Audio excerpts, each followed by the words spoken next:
What I can say that the SMA does is, listen, you have me who's out there. Right. I'm out there. I'm representing you. I'm giving you everything that I can to help you be successful in the state of Connecticut.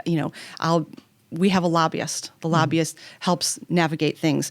We have ties to the technical schools. If you're looking for a student, you could certainly use me as somebody who can help you leverage getting the right person into your shop.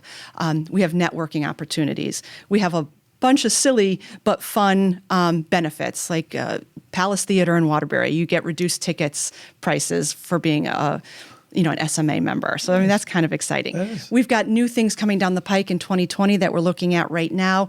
That's going to be a huge benefit to members. I mean, I don't want to reveal too much of that because it's still in development, but it could be potentially a game changer for what it is that we offer potential members. But I think if you're an engaged person who has a manufacturing facility, or if you are somebody that can be an associate member that actually supports the manufacturing community and just wants to get to know local manufacturers, what they do, how they do it, then the SMA is a really great resource.